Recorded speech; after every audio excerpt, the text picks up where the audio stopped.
Hello and welcome back to my channel. It's good to have you keep a date with me on this channel. And in case you're new, my name is Kpamor James Suleh.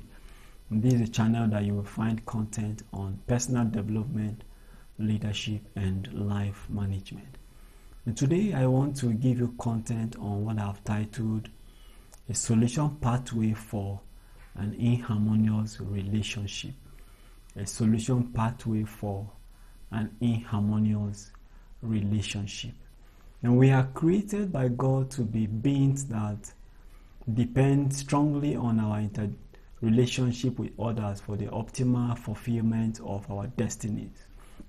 And in this interdependency on others, there are bound to be some frictional effects that arise as a result of our imperfections. And it may be the imperfection in your life, or it may be the imperfection in the life of the person with whom you relate with.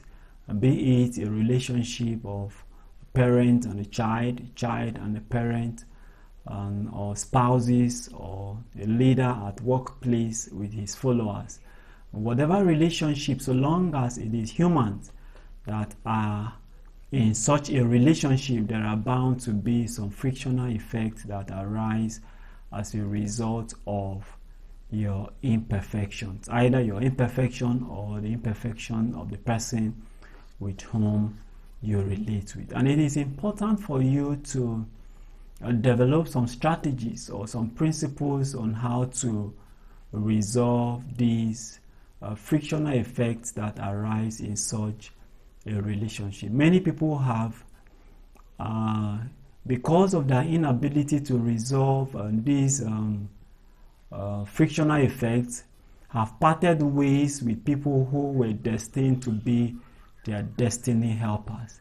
Many spouses have gone their separate ways, whereas they were actually destined to live together and fulfill destiny together. It was simply because they lacked the principles that will enable them resolve the frictional effects that arise as a result of this interrelationship between human beings. Now, today I want to give you one principle that is a stepping ground for an effective communication that will eventually resolve issues that arise as a result of interrelationship.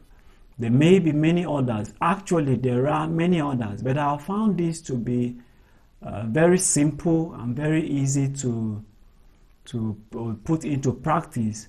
And the effect of this simple principle is amazing if it is practicalized in a very effective way. And what it simply means is that you do not assume that you are faultless when this frictional effect arises.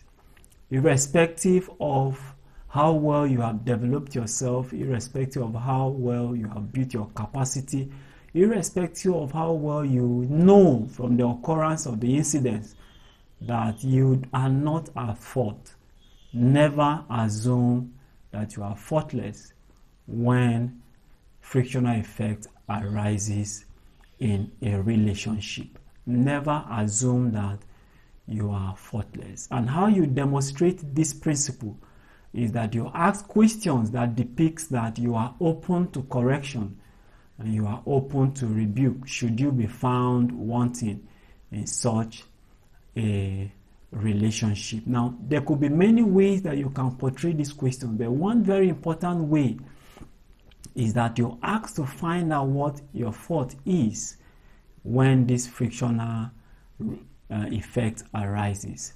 You can simply ask, what is my fault in this circumstance? What is my fault in this situation that we have found ourselves? Now, many people ask this question, but very unfortunately, they ask not because they want to be open to correction.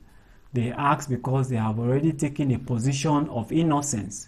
They have already taken a position of faultlessness. And so they are asking just to enforce that position. And rather than bringing solutions, such questions worsen the situations in which they find themselves. Now, but when you ask this question humbly and respectfully with the intent that you are open to correction, should you be found wanting, or should you be found to be the one at fault in such a situation, I want you to know that you would have laid a ground or a foundation for which effective communication will thrive, and eventually you will realize that a solution for that inharmonious situation will be found. Now, eventually, you will also realize that you will not be found faulty. The person who had hitherto had stood his or her ground, portraying himself or herself as to be one who is not at fault, you will suddenly realize that will start apologizing for his or her weakness, simply because you have created a ground for effective communication and analysis of the inharmonious circumstance. Now, God has also at several times depicted this principle. And there is one time that he depicted it, and it was so clearly depicted that I want us to pick it as an example to emphasize the point I'm talking about. And there was a time that God had a challenge or an inharmonious relationship with the children of Israel. And the fault obviously was on the side of the children of Israel, because God is perfect. He is perfect in his ways, and there is no fault in him. There is no iniquity in him. Anytime you find anybody or God's covenant at fault, or God's covenant being broken between one person and him, it is actually because the human part of that covenant failed to keep the terms of the covenant.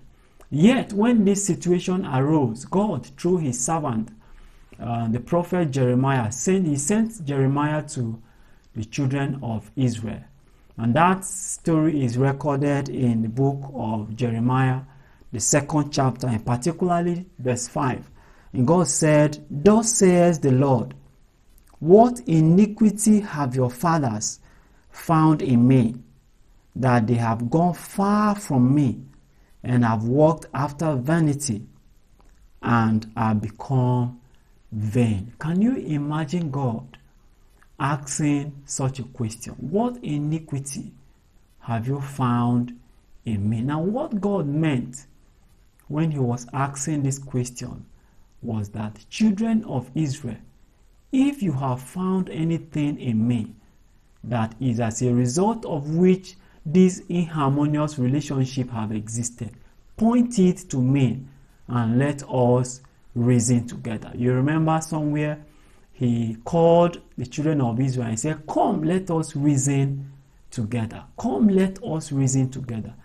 If it is in me that you have found a fault that has resulted to this inharmonious relationship that exists between us, come, let us reason. Point it out to me and let us reason. Can you imagine God, the all-knowing God, the perfect God, the God in whom no iniquity can be found, putting forward such a question to people whom he knew that were actually at fault?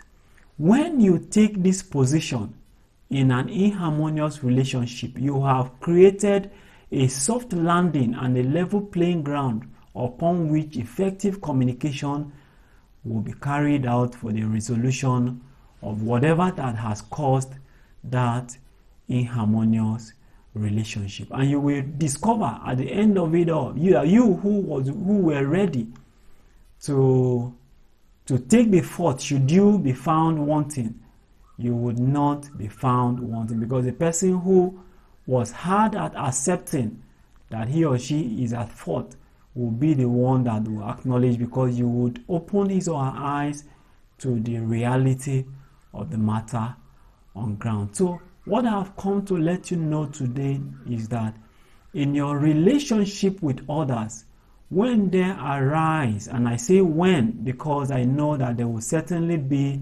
some frictional effects that will arise as you relate with people. And so when this frictional effect arise as a result of imperfection, Never assume that you are faultless.